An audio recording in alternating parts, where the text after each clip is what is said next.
where people are spending billions of dollars on training, expecting it to fix the challenges that happen in their companies. And I said to myself, how long have you had your beliefs, right? How do you think 2 hours of a training is going to undo that and It will make people never go happen. ever? That's a band-aid on a gash, an open gash, right? And I think that we've used DEI as a band-aid and we've expected it to perform the same as stitches. D.E.I. Diversity. Diversity. It's very diverse here. D.E.I. Equity Equals. equality. Equity is equal Equity, to diversity, equity, inclusion. AF. All right, y'all. Welcome back to the DEI AF podcast, where curiosity meets candor. And we don't just talk about building more inclusive and equitable spaces. We actually get into the how, the why, and yes, the mess of it all. I am Amelia Ransom, and I have led DEI at Nordstrom and various software companies, spending a good portion of my career on this very topic. Today, we're diving into a conversation that couldn't be more timely. DEI, diversity, equity, and inclusion, has become one of the most contested spaces in our culture right now. Corporate DEI initiatives are being challenged, redefined, and in some cases rebranded or even rolled back. Universities are under fire, and depending on who you ask, the work is either essential to justice or the source of new division. So what's actually happening? Where do we get it right? Where do we get it wrong? And what does the future of this work actually look like when the easy answers and performative gestures fall away? Now, to unpack all this, I have brought together two of the most brilliant minds who approach equity from very different angles. And that's exactly why this conversation is going to be so good. First, we have someone you'll recognize. She's been on the podcast before, Dr. Cheryl Ingram, Dr. CI, to those who know her work. What She up? is a two-time PhD holder. Now, listen, I can't even approach that. 2 times, y'all, PhD holder, award-winning DEI strategist, filmmaker, and someone who spent over 20 years not just talking about change, but building it into workplaces, boardrooms, and on screen. She's raised over $2 million to fund ventures like Inclusology and The Inclusologist, a production company that's merging storytelling with strategy to make equity impossible to ignore.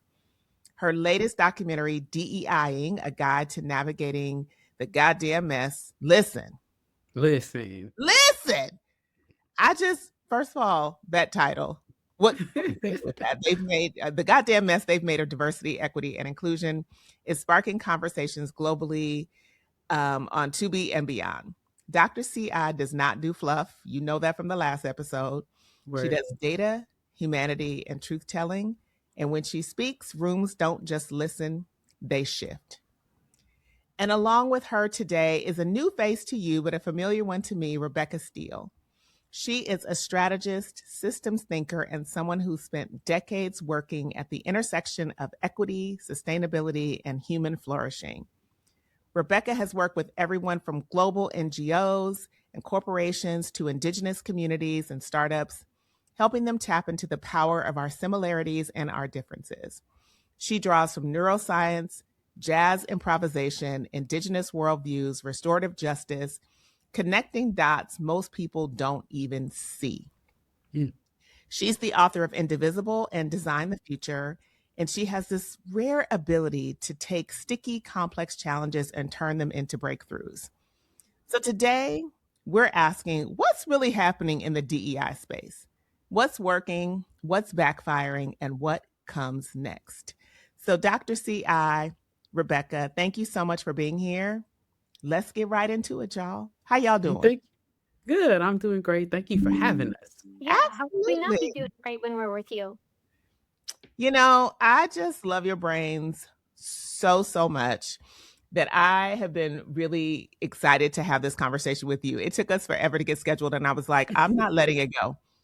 I I don't care what appreciate happens. that. I'm not letting it go. We have got to have this conversation because I know if I need the conversation, I know our communities need it even more.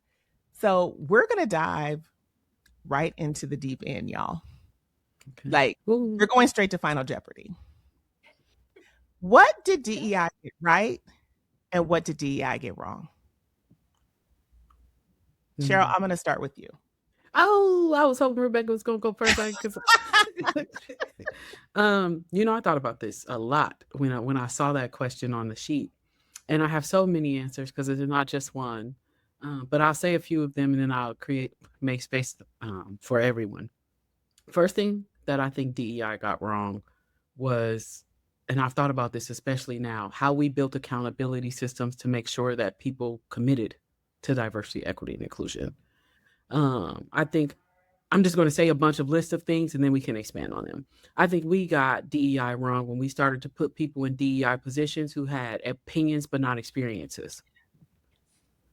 I think Yep. we got I think, and I worry about this now. We got DEI wrong in the way that we framed it and named it, and measured it. I think that we've done DEI wrong in those ways.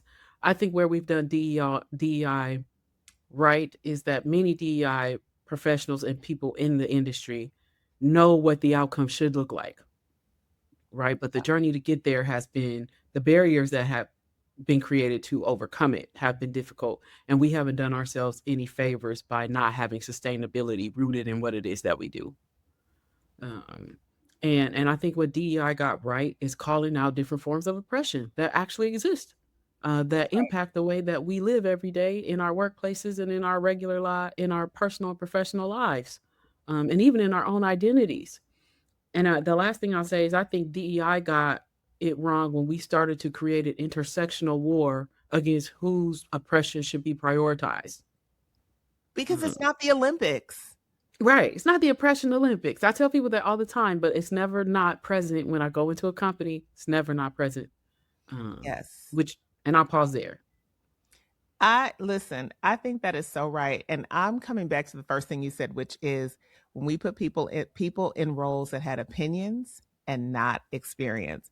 Write it down, y'all, because we did not treat this role as we do others, where you need the experience and lived experience is just not enough Hmm. to have the expertise in a workplace to bring this function into the right Hmm. accountabilities, into the right work, into the right outcomes, if all you can see through is the lens of lived experience. I'm not discounting lived experience.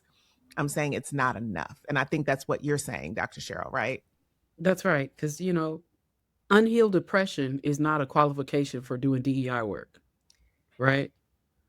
Okay, And I'm so, going to have to break up my tambourine here, and the producers are not going to like that because the sound is just not going to be right. This is facts. That write it down, y'all. That was a quote. Write it down. yeah. Rebecca, what say you? What did we get right and what did we just get wrong? Yeah, I just primarily agree with everything that Cheryl said. And sure, we could list out a few other things. But what I think is really interesting here is that we're paying attention to the critiques that are coming from inside the house, right? Not people who are opposed to what we're trying to do with this work, but people like Cheryl, Dr. Cheryl, who have been looking at data. And, colleagues I've worked with, like York Schmitz and May Snowden, and I wrote and presented years ago about the dirty dozen in this work. And at the time, it was a Mm, dozen things that we get wrong, including the things Cheryl talked about. But I think, Cheryl, you really set us up to, take the conversation forward to, knowing these things. Where do we go from here? Mhm. mm, I think that's right, Rebecca, because and I'll start with you here, Rebecca. If we think about where we go from here, I want to frame that as what still matters, Mm. right? If we got rid, as many companies have, if you rid yourself or strip yourself of DEI or DEIA or whatever people are calling it, or had been calling it, right? Some people had added justice, some people had added lots of different things to it. If you strip all of that away, Rebecca, to your last point, what still matters in the work and what should we be focused on now? Yeah. I really appreciate how you're framing that question because I think we do need to um, give ourselves a chance for better innovation in this field and transformation in this field by at least using a thought experiment of what if we were designing this work from scratch? What if it never existed before today, but it was starting right now and we knew what we know and we were paying attention to futurists and our stakeholders as well. And, we do have to look at this in context because we are living in a turbulent moment in many parts of the world where we're being pitted against each other by a very manipulative myth, the zero sum lie that if some other group is going to move ahead, we must be falling behind. But, look at the data. That's not how most real progress works. That zero sum myth, though, is used to manufacture false scarcity, and that fuels fear and that leads to blaming each other instead of fixing the systems that are poorly designed in the first place and are not working well really for any of us, much less, all of us. And so, the question isn't who has to lose for others to win, but it's how do we collectively design systems where everyone thrives and all of us end up better off. And, I think that's an important shift from reaction to backlash we might be seeing to innovative design for the future, from this manufactured scarcity to shared possibility. And, instead of, fighting over who gets a seat at the table, as people say, we asked whether the table was ever built for all of us. And then we design and build one that is. And I think there are a few specifics to think about. I think at the core is a simple recognition that we need each other to succeed. Thriving is just not a solo act, and it requires us to focus on relationships and to do that with mutual care and consent and responsibility. And I think it means running for kind of design questions against everything, every innovation, every policy, every practice, every plan, program, decision, product or service. And what I think these four questions are is essentially one, will everyone benefit? And two, will no one be harmed? And three, will no one be left out? And then the fourth one is kind of like, how do we create multiple paths to our shared goals that take into account different barriers that different people face in getting there? And I think it also requires us to, have different relationships with power, not power in the sense of dominating over others or hoarding power to kind of protect advantages of some at the expense of others, but power that's shared and accountable and generative, that's not zero sum. And we have an opportunity also to look at justice that's restorative and transformative rather than retributive. But I think that is so important. If we're going to design, typically what companies will do, what organizations, not just companies, but universities, nonprofits, what they try to do frequently is solve for the most, right? The most people will benefit from this rather than saying, if I solve for the most marginalized, then perhaps I am then solving for everyone versus saying, what's the highest number of people that I can get through? Like, what is the mean versus pulling all the way out and saying, who's the most marginalized? Because if I can fix it for you, then I've probably fixed it for almost everyone else organizationally. Right. And I think that requires us thinking about it very differently. And it's very different from how most leaders internally think about solving something because they are looking at the mean or the average inside an organization. Which kind of gets me to, Cheryl, I want to come to you for this. It makes me think, what expectation do we put on DEI that we don't put on other spaces? Because we I, do ask, right? I'm just kind of like threading with where Rebecca was coming from. We do put this expectation on DEI that it can solve everything for everyone at all times. that's right. And do we put that expectation on other things? How have we set DEI up to succeed or fail? We've set DEI up to fail. In I think there's a couple things. I want to backtrack a little bit on what y'all said because y'all were speaking on benefits and Yes. who it helps and how it helps, right? One of the main things that we've gotten that I think has done its harm, even in the space of help, is that we don't recognize that the notion of help is riddled in bias. Mm, And what I mean by that is that when we say we want to make the world a better place for you, and then people say, well, what do you think my better looks like compared to yours?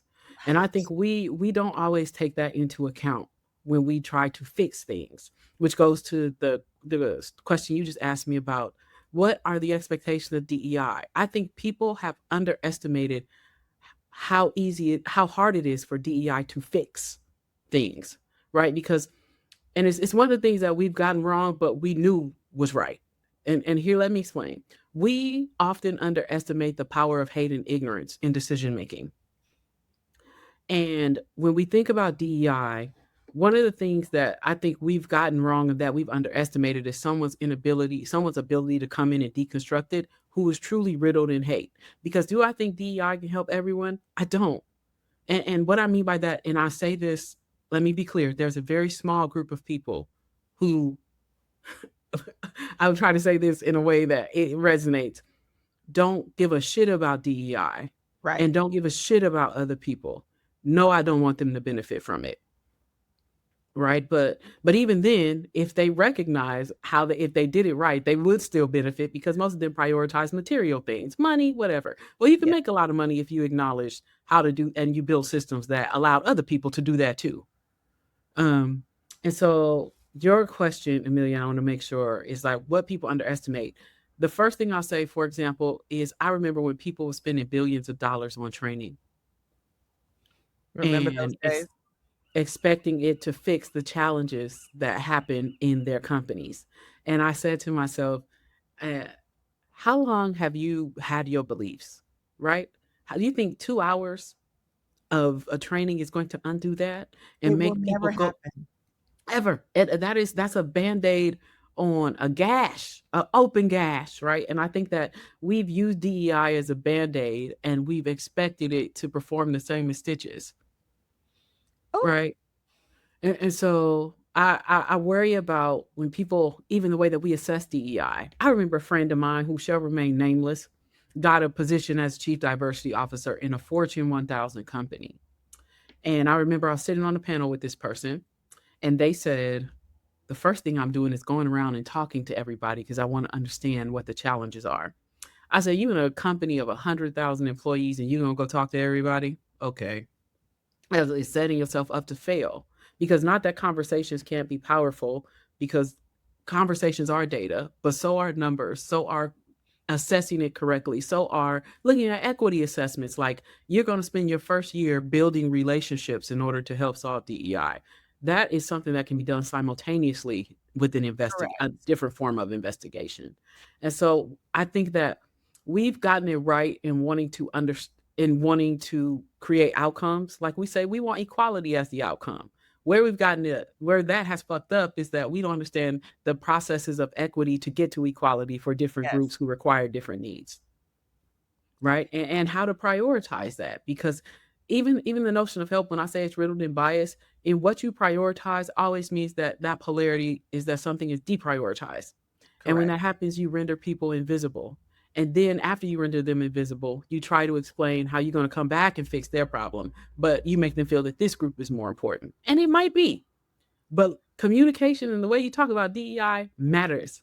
It's everything. It's absolutely everything. And we have allowed that to go on in DEI for too long because That's I right. believe, and Rebecca, Cheryl, you tell me if I'm wrong about this thought because y'all have a lot more data, current data than I do at this point.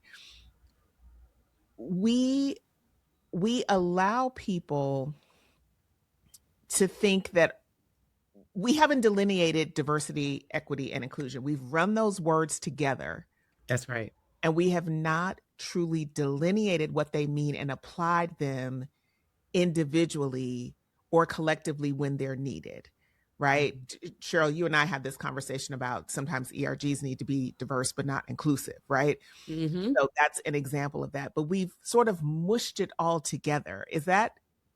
Am I right about that? Like, what am I getting right or wrong about that? Rebecca, Cheryl, anybody can weigh in here. Yeah, I mean, building on what you're saying, despite significant efforts, many people, most people, still don't understand the true definitions of those terms the way we understand them. Right. And many still don't know how to succeed in achieving important outcomes in this work. And I think more broadly, in many countries, the language has been distorted and it's really rendered these terms impractical. Mm-hmm. And I think we need a transformation in this work to embrace a new era and to be future focused in how we as humans, with all our similarities and differences, how we live and work and thrive together and work for shared wins. Mm-hmm. I would tend to agree. Cheryl, what were you going to say? And how we weed out people that don't want those outcomes. Listen. Right. So I completely agree with you, Rebecca. But Amelia, you were going to say something. Well, because I can't take everybody with me. That's right. Right. This is the notion of like, don't argue with people, Harriet Tubman with a shot. Like, Mm-hmm. I can't talk to everybody because the Mm-hmm. conversation, if your conversation is so rooted in, again, to what you're saying, what you'll lose versus what we can collectively gain, I'm not entirely sure how to reach you Yeah. because data won't do it. Conversation doesn't do it. Telling you what we can collectively gain together doesn't seem to do it. I know how to reach people that way, right? Mm-hmm. We've had this conversation even about this podcast. Like, who is the podcast for? It is for people who want to be doing it and want to be doing it well, who may need help or direction in how to do it well or better. I don't Mm-hmm. know that I'm trying to reach the person way over there who just wants to hate me because they want to hate me because I'm, female, Black, and left-handed. Like, I might have to just leave you there Yeah. Meet people where they are and know when to leave them there. Because and I, know when to leave them there. because if you hate me because of my identity and you truly deep rooted hate me and there you are not willing to change, first of all, it's not my place to change you. We have nothing in common. We have nothing to talk about. Right. And you're the person who I never ever want to see in a company.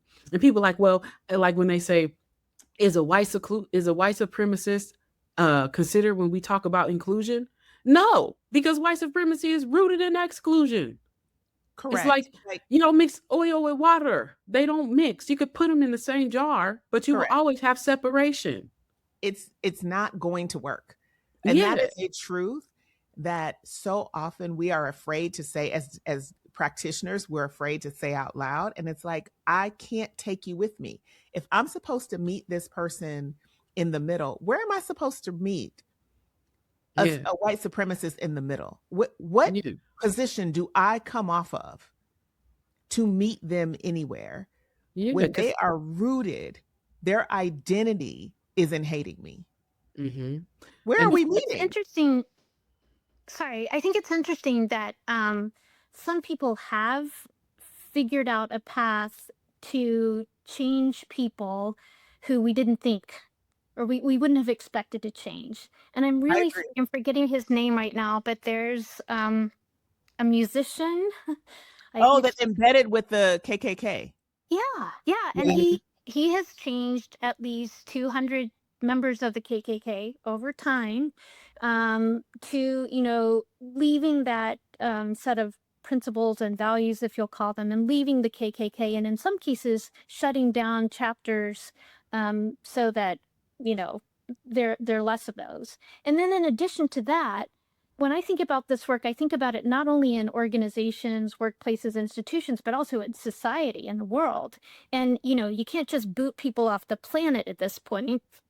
So I think it is interesting to try to design systems and a collection of systems, an ecosystem that generally works to make things better for everybody. And maybe you're not convincing individual people and individual minds to Sure. change per se, but you're changing the systems in a way that can change things ideally for everybody, or at least a good number of people, and I might bring agree with that. benefit I even to totally agree with that. haters. Yes, I agree with that. I would say if the system allows you to join, like I can't think of the man's name right now who actually embedded with the K. I can't think Yeah. of his name right now. Hmm. And Yeah. I think to myself, like, that is fantastic work. I don't know that it's my work. Right. But Right. It is but work that needs to be done. correct. It in a space of willingness, Yes. right? But I Because don't there, know in an yeah, go ahead. organization how much air do you, because you have time and constraints on your side. Hmm. I That's want to right. create the systems that allow you to join in without canceling you. So if you decide to change your mind and yesterday you were full of hate for whatever reason, fill in the blank, and today you would like to join in, I want to create a system that welcomes you in. I do not believe in the cancellation of people, like you can't ever change your mind and you can never step over here again because we're done. I don't subscribe to that. Mhm. But I also wonder inside of a system, a university, an organization, a nonprofit, a school, whatever it is, how much can you design for that? And do we ask DEI to do that work? Or do we ask, because I don't think we ask other systems to do that work, Yeah. to say that your success is in if you can bring in everybody into the tent, or you create a tent that everybody can be in. Because Yeah. I think those are two different things. I agree because people got to be willing to walk into the tent. And I think there are evil exceptions. And I even with the language of change people, I don't agree with that language because I say people change themselves, Mhm. right? But you give them the tools to do that. It's just like people empower themselves, but we give you the tools of empowerment. You decide how you want to use them, right? And Correct. then how will you convince me if I open that door that you won't ever go back there Mhm. because I know what you are capable of.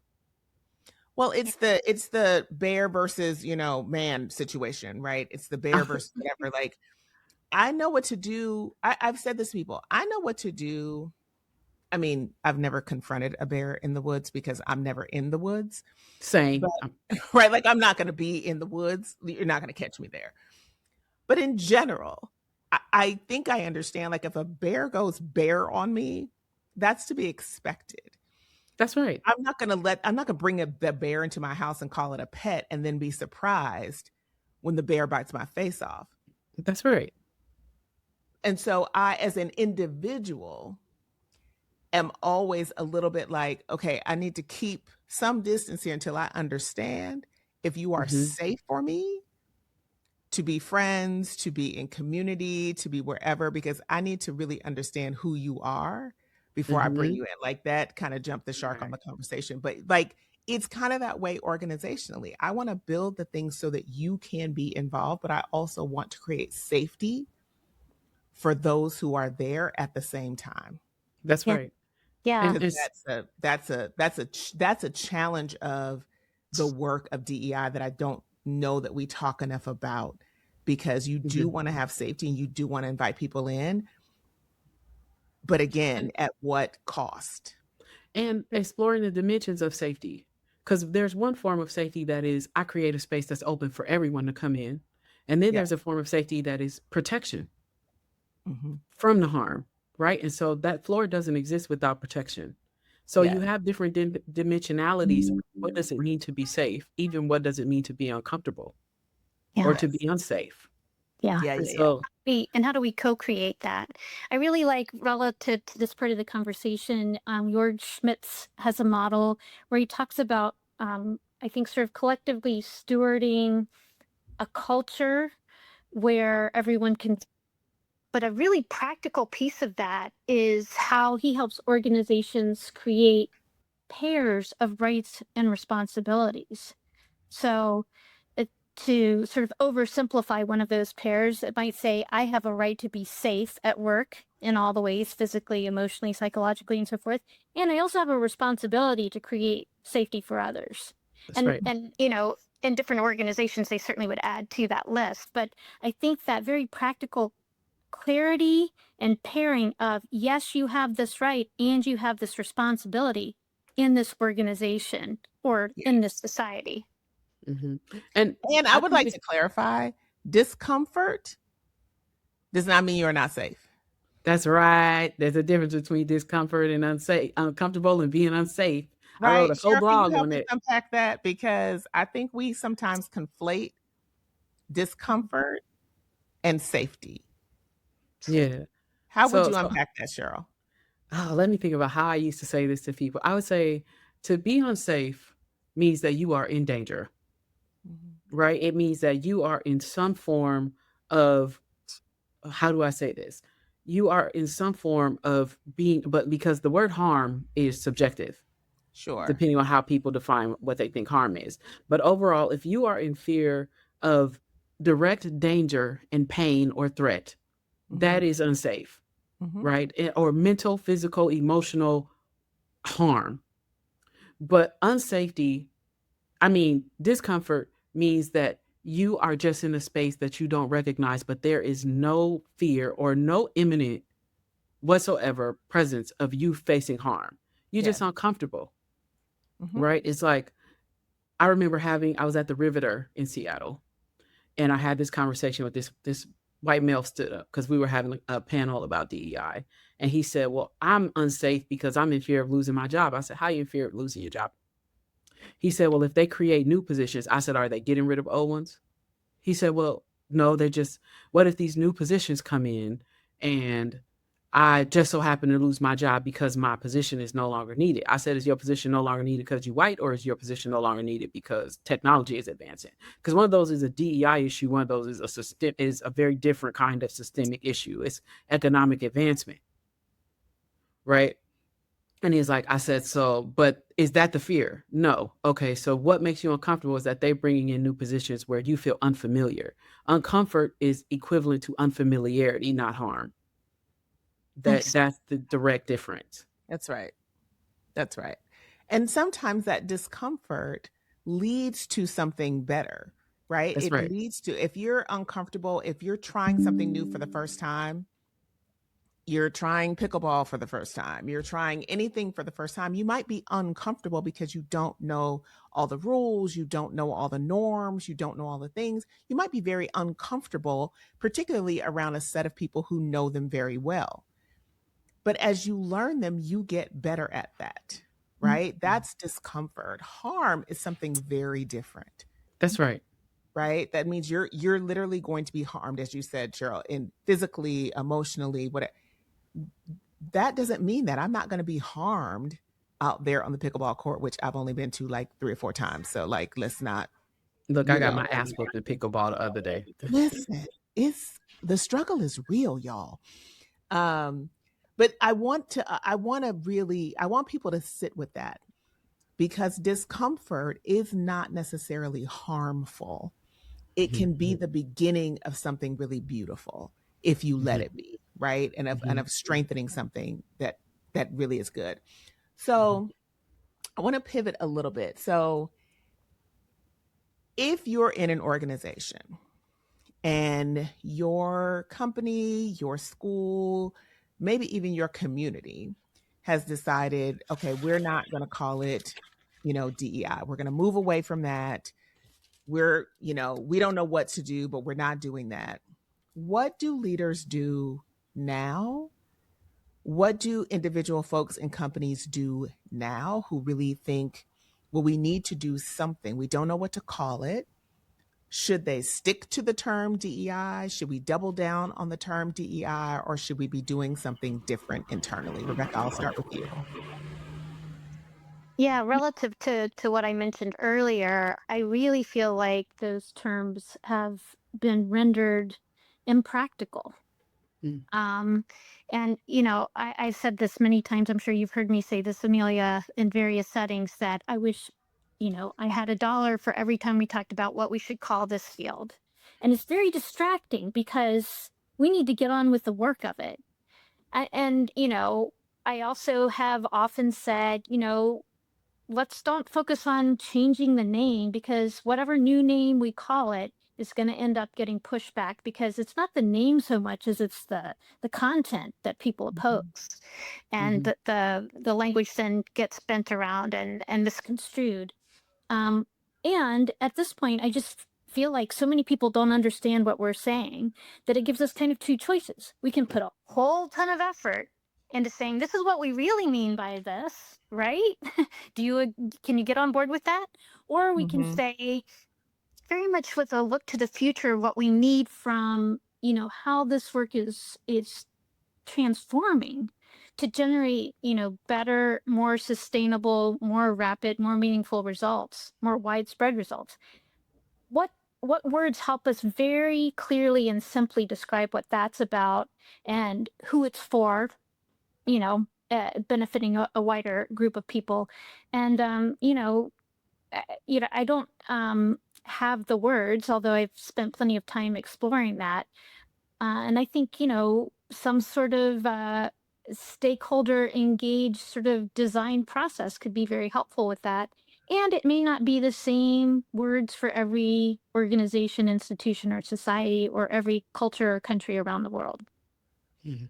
I think that the last thing you said really resonates, that it doesn't necessarily have to be the same words, because I watched companies sometimes put justice on the end of DEI, and I used to think, well, are you really doing justice work? Like, Mm. what does that look? Is it justice informed work? I'm really trying to understand what you're doing, because you seem to be doing what everyone else is doing.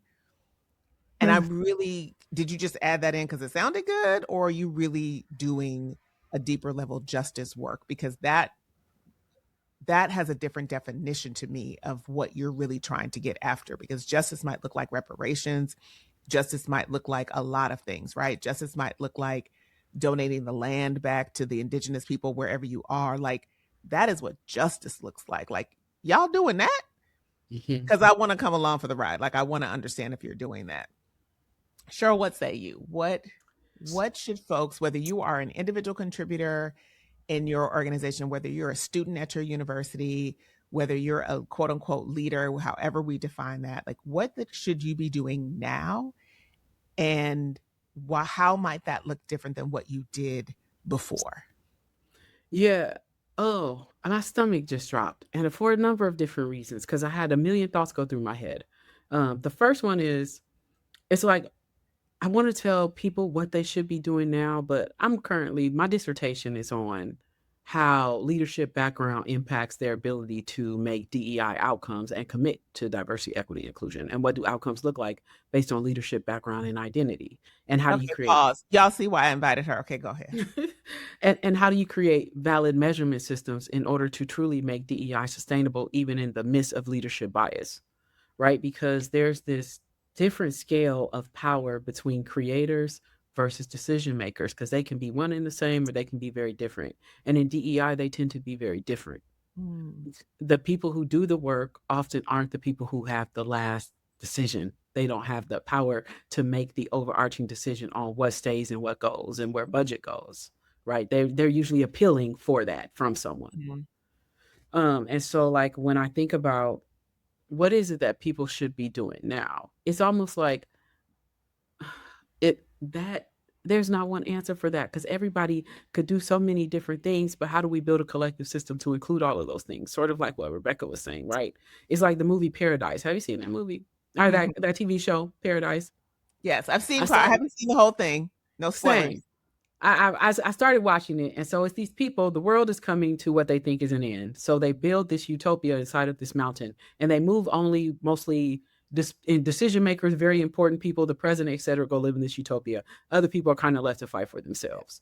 And then they realize the world doesn't end the way that they thought it would end, and so it's just a whole thing. But I say that because I think about DEI when I watched Paradise for the first time, and I can't bring myself to continue watching it. I haven't. I've just caught glimpses of it. But I say that because I'm like, we all don't need to be doing the same thing.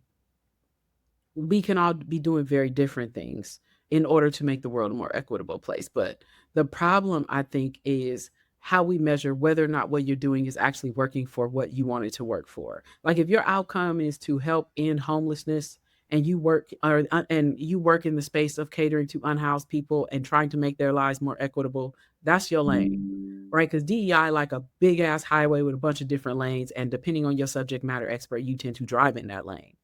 And it's like, how do we get people to, because sometimes you need to stay in your lane, right? And so it's like, how do we make it equitable for people to be able to do that? And I think one of the ways is you have to have a valid measurement system. You have to have a valid accountability system. You have to have adequate knowledge or a way of gaining that knowledge if you are willing to be the person to do that work. And I really, really think we have to do something about leaders who are in decisions where are in positions of making important decisions and their backgrounds are imposing on their ability to make equitable decisions. Mm-hmm. Right. And it's like, how we get those people out of there. And if we don't, I worry about how do we get them to change their minds if you're still doing harm while you are in that position, while you are changing. Mm-hmm. Right. Yeah, So it's like, go ahead. Go ahead, just Rebecca. I couldn't agree more on, metrics that matter and that are focused on outcomes, not activities or participation or performance. And I'm so glad you're doing the research you're doing, Cheryl, and bringing, more validity into that process. And I want to add too that I think a really good source to look to in terms of how we might design the future is Adam Kahane, because he shows us a distinctive and brilliant path forward to collectively design the future with what he calls transformative scenario planning. And he shows how that includes what he calls collaborating with enemies in the title of one of his books, toward recognizing our indivisible interdependence and building relationships with the opportunity to explore various paths forward. Mm. I will have to check him out. I do not know his work, and I will, as soon as we wrap this podcast, I will be more familiar with its work. Thank you for bringing that up, Rebecca. I appreciate that, because I do think we have, if you are a person inside an organization, it can be challenging because you think, I would like the cover of the organization and I would like to know the plan and the path and the strategy and all of things, but there are things you can do. What I'm hearing from both of you is there are things you can do. You can decide that meetings are equitable in the meetings that you have control of. You can decide that you're going to have a wide hiring slate or whatever it is. Like, there are decisions you can still make within your organization that advance whatever you're calling it, DEI, justice, equity, whatever you're calling it inside your organization. I just think, to Cheryl and Rebecca's point, we should not get so hung up on the words that we're using to do it versus the work that we're actually doing, because I've heard so many conversations where people say, well, we have to call it this, and if we step back from calling it this, then we're not actually doing it, and that's the commitment I need. And I think, well, the commitment you really need is to the outcomes.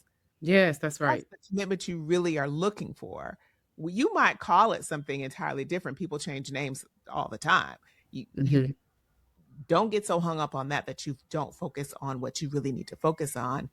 And Rebecca, you said something earlier that made me think sometimes people will complain about the name because it means I don't actually have to talk to you about my disdain for the work, Mm. because I don't like that, because then I don't want to be seen as a sexist or a misogynist or whatever the ist is, Mm. if I can just tell you I don't like the name of it, Right. versus Mhm. saying I'm really uncomfortable with the work that we're doing. And that's fine. We can get past that point, but we can't get there if we're not really having honest conversations um, about what our goals are, what our collective goals are, and what we're trying to get done. Yeah. Are there things that you are reading or voices that you're hearing from? I always want to give our audience something very practical that they can do. Rebecca, you started with that. Also, I should note that one of our producers texted me that Daryl Davis is the man that embedded with the KKK, in case anybody is Yes. interested Okay. in looking at his work and what he's done. That is his name. Thank you so much, Mark, one of our producers who sent me that while we were recording. So what voices are informing where you are now? Because I think too, people are looking at and revisiting perhaps voices that they leaned on before and thinking about where should I be getting good information from, right? Maybe the information I got before was not really where I wanted to go. Like there are voices out there that I think, I don't know that that's the voice I would listen to, Mm, right? To tell me something about inclusion. Because I'm not going to lean in. That's all I'm going to say about that one. Like I'm definitely not leaning in. But okay. what are the voices, or who are the voices? What are you reading? What are you experiencing that might resonate with our audience as well? Rebecca, I'll start with you because both of you are always reading something. But Rebecca, I'll start with you. Um, I got kind of a list, but I hope you'll bear with me because I think your listeners can, benefit from these resources. I mean, one of the sources I'm really focused on a lot these days is Leanne Beta Samwise Simpson, who recently wrote a book called Theory of Water, and she's really urging us to focus on a foundation of relationships with each other and with all living things, built on what I mentioned earlier, mutual consent, care, and responsibility. That's her language and insight, and where all living things flourish. Um, I'm paying plenty of attention to Timothy Snyder and Hanif Abdurraqib. They're both talking about the importance of community and collective effort. Um, in the face of sort of political and societal crises on sort of Snyder's hand, and Abdurraqib is talking a bit more about personal crises in that. I mentioned Adam Kahane. I think John A. Powell offers targeted universalism. It's an incredibly effective and unbelievably underutilized approach based on setting universal goals, like being safe at work or whatever. And then to reach those goals, it's important to design targeted strategies or various paths that address different barriers that groups face in reaching them.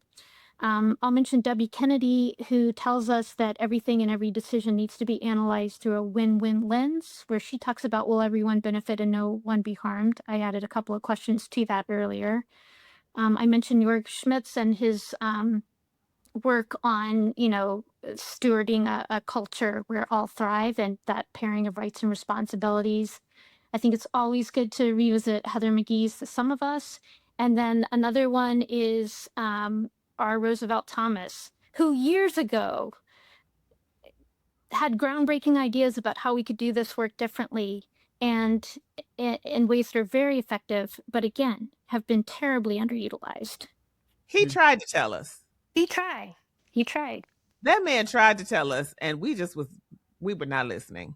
We He were told not. me and I listened. I tell you what, that's a basis of a lot of my thinking about this work. I But you're remember right. first getting into DEI work and literally driving to the library for my office and Mm. finding his books in the library and sitting in the library, like literally on company time, sitting in the library and just sitting cross-legged in the aisle. I will never forget this, in Tyson's Corner, Virginia, and just devouring his books and thinking, oh, someone has thought deeply about this and has an informed point of view. These aren't just like willy-nilly thoughts like that he just came up with off the top of his head, like deeply studied things. So I think that is actually excellent. And I am Timothy Snyder's new book is next up in my thing. I just finished Dr. Fauci's book, his memoir. Mm.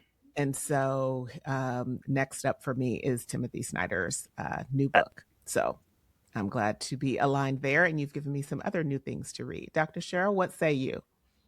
I think we Um, all need to read your thesis, though. I think we all, I Yeah. think all of look, us need to read that. I'm going to humbly say, go look at what I've written. Like, listen, one of the voices you should listen to is mine. I think often we Yes. get in the space of being too humble, and not Listen, uplifting I our think own Kamala Harris told expertise. us best. She said, my goal is not to be humble. Yeah, and Fact. situationally. So I would say if you get a chance, go check out some of the things I've written. I've got a book, I've got a blog, I've got a whole YouTube channel on DEI. It's got hundreds and hundreds of videos, and I'm interviewing experts on there in very different lanes. So check that out.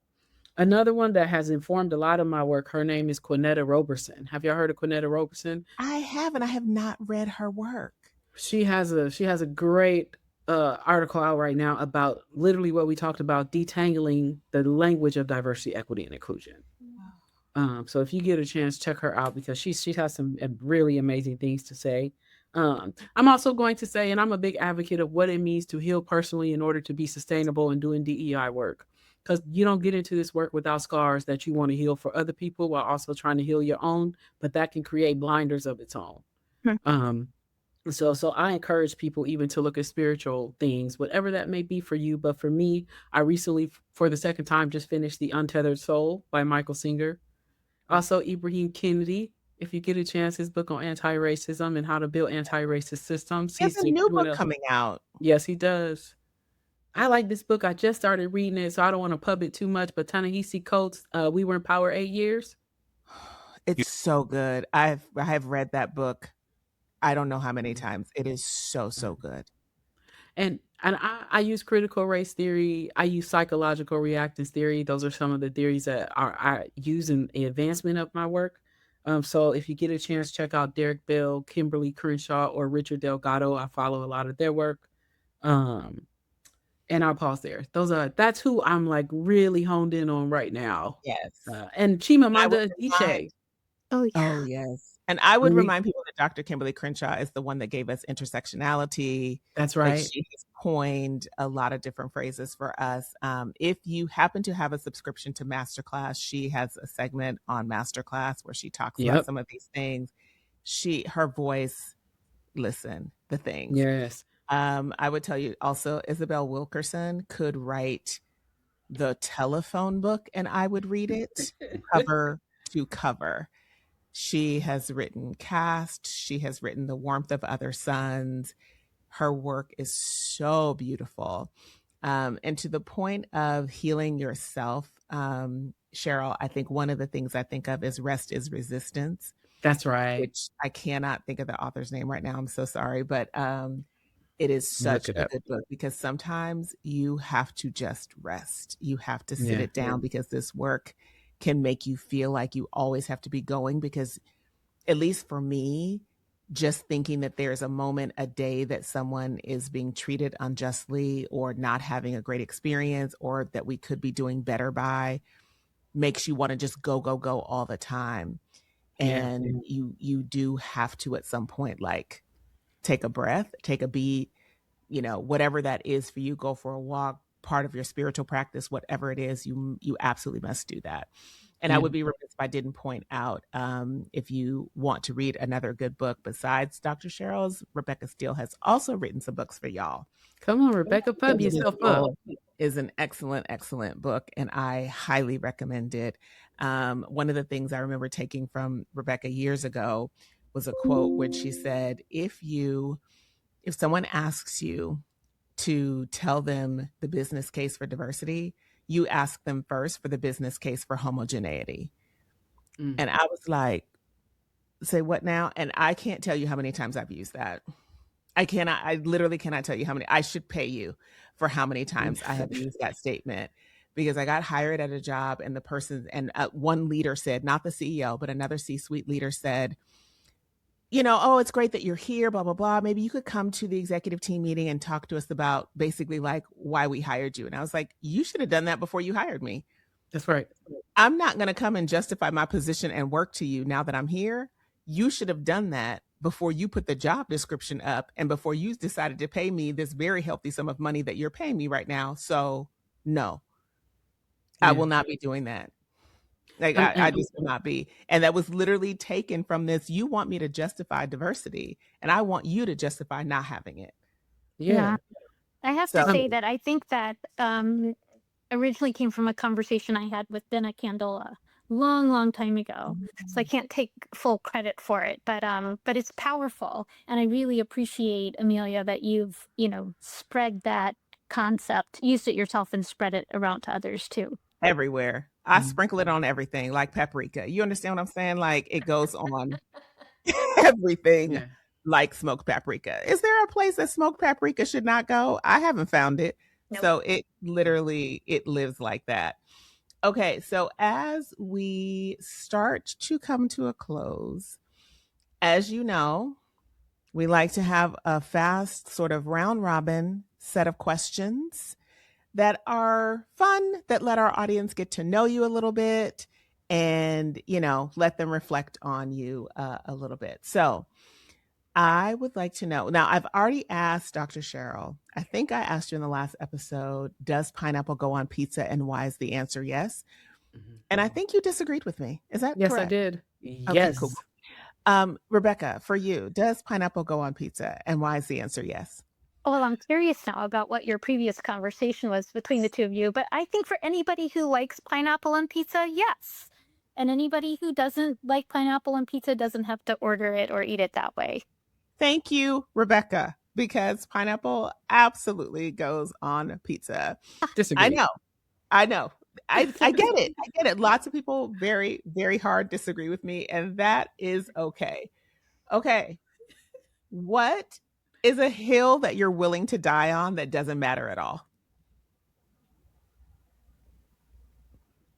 I don't know why this just came to mind because it's so stupid, but I'm willing to tell you that when you Okay. brush your teeth, you should brush your tongue. Oh, that That is a does hill matter. everybody should die on. Ah, that is a Yes, hill I'm and with willing. It new just toothpaste. Like I put new toothpaste to brush That's my tongue. right. I have a tongue brushing toothbrush. So it doesn't matter. It's silly, but I mean it No, does matter, but people wouldn't argue that. no. Tongues should get washed. Legs in the shower should get washed. Absolutely. Feet. Listen, feet should be washed. What are we doing, people?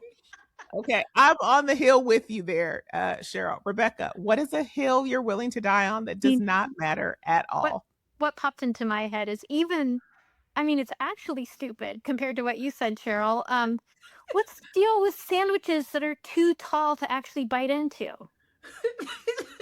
Listen, Can they not? fully agree.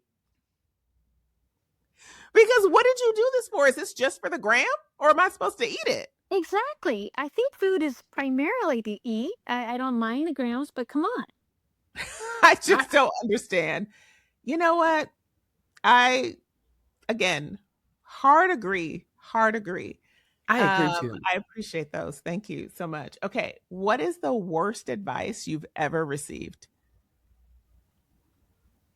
I've got one ready. Okay, go. This is a time when I was working inside a corporation, and I asked another executive her, professional advice about how she would know that I was successful in my work. And she honestly said one and only one thing, and that was that she wanted people to like me, which is absurd. I mean, I don't mind being liked, but I obviously chose more important and impactful measures of success than people liking me as I do this work. Because I would actually say the opposite. Yeah, right. If The you're more people, ruffling a few feathers, you're probably doing something right. That's right. That is absolutely right. yeah, Wow. Wow, that's pretty bad advice. I yeah, gotta give you that, Rebecca. That's pretty bad. Dr. Cheryl, what say you? Gosh, I am really trying to think about because I've gotten a lot of bad advice from people, and it has helped with my discernment a lot. And but the worst advice that I've ever gotten, oh, you know what? I lived in Seattle when it happened, and I was working for a company Of course you that did. was very subtly perpetuating assimilation to a population of people that we were doing work for. And the worst advice that I got was to go along to get along. That's probably the worst advice I've gotten. And I yeah. didn't follow it because I don't give a shit if people don't like me. I'm a good person. My moral compass is high. If you don't like me, it is probably your fault. So, Listen, what are we uh, even talking about here? right. Yeah. So No, that's yeah, horrible advice. it's terrible. That's horrible advice. I will weigh in on this one because I think the worst piece of advice that I ever got was don't ever change. Oh, ooh, that's fantastic. And I was like, what? And she was like, yeah, this is great. Don't ever change. And I thought, Yeah. I actually think that's a trash piece of advice in this moment. Like, I didn't say it out loud, but in my mind, I was like, I actually don't think that's a good piece of advice. Yeah, It I felt don't either. good, right? It felt really good at the time because it felt like such a strong compliment from a leader I really respected. But I was like, I don't actually think this is good advice. And Mhm. so if somebody says that to you, the reason I wanted to weigh in on that was because if somebody says that to you, know that that's bad advice. Yeah. And this is random, but you know what else is situationally bad advice that sometimes pisses me off is when people say pick your battles. Because the battle picked me. Right. I'm like, "Mm." And The I get battle and picked me. I think there's a misconception about peace sometimes. Or not a misconception, a disconnect between peace. With like I was looking the other day and I was reading this story online and it was about people painting what it means to find peace, right? And in this painting, I'm going off on a tangent, y'all, but thank y'all for entertaining me. So, Well, this is the first person that did a painting, painted like a lake. It was very calm, it was serene. And yes, that was peaceful. And then the second person did something very similar. They painted like an ocean on a in a Caribbean island sitting in front of the ocean. Like, yes, that's peace. But then another person, and there's the one that caught my attention, painted this raging waterfall and it was chaos. It was tearing down things around it. But in the midst of this raging waterfall, there was this branch sticking out with a bird nest on it. And the bird was resting in the nest, even in the midst of chaos. And all three of those can represent peace to people, let me be clear. But that one really resonated with me because it reminded me of my positionality in DEI. Because I often find peace even in the midst of chaos. And it's not that I have to escape the work, is how do I balance those things simultaneously, but also know when to step away, yes. right? Because the bird could leave that nest at any time and then come back to it. So it just made me think of that because that's been on my heart lately. I'm like, and I'm always in the midst of that. And this in the last 8 years felt more so than others. Yes. Mhm. Yes. The times they are challenging. Although I did have someone say recently that these were the most challenging times, and I was like, I see you and raise you the enslavement of my people. Like Yeah. Hold my beer. these are not these might be the most challenging times you have witnessed Mhm. with your own eyes, but these are indeed not the most challenging times. Like I read recently where during when we had internment camps here, I did not know this, y'all. We actually went to Peru and got Japanese descendant people from Peru and brought them here and interned them. Wait, what? What? Mhm. I didn't know. I didn't know. I So I think I'll see you and raise you Peruvian Japanese folks who were minding their own business in Japan who suddenly were interned here in the United States. And I Yeah. think that's such an important message, not just to kind of level set things, but also because, many things historically or even currently that are going on globally, we can learn from, including paths forward, paths out of things.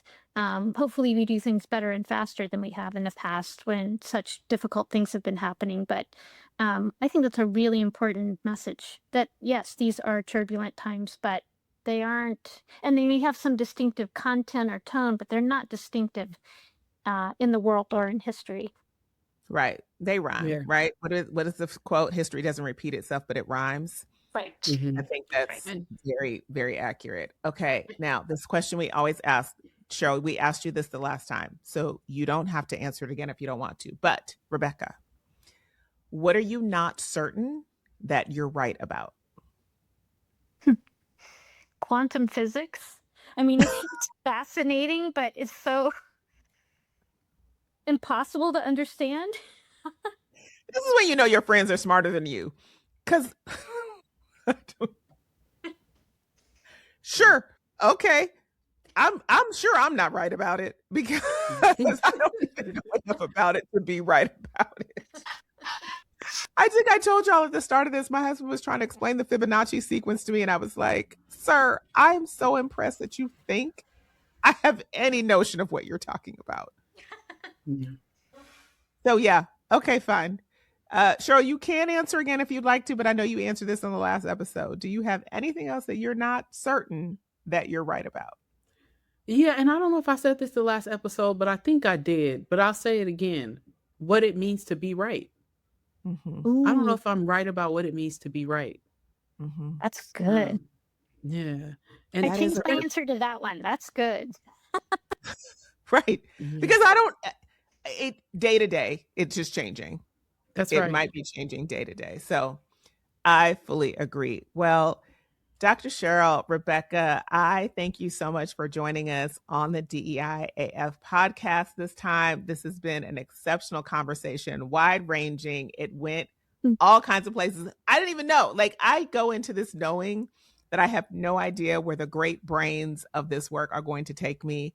If y'all are smart, y'all will go and check out these two exceptional leaders and their work and their writings and their thoughts because they are centered in data. They are not just top of the mind thoughts. These aren't not people just popping off on Twitter or threads or whatever it is. These are folks who are deeply steeped in the work, who have worked with organizations, who have worked with individuals, who have done the work to have opinions that are centered in facts and in truth. And so I hope you find voices like this to really listen to and to help shape your thoughts and your work and your commitments. The reason we have this podcast is so people can actually become better at inclusion. And so these are two voices that can absolutely positively help you get there.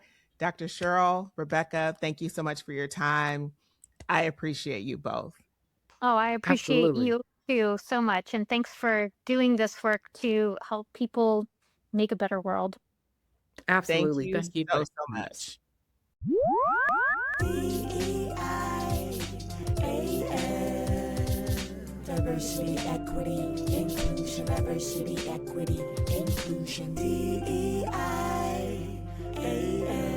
diversity, equity, inclusion. AF.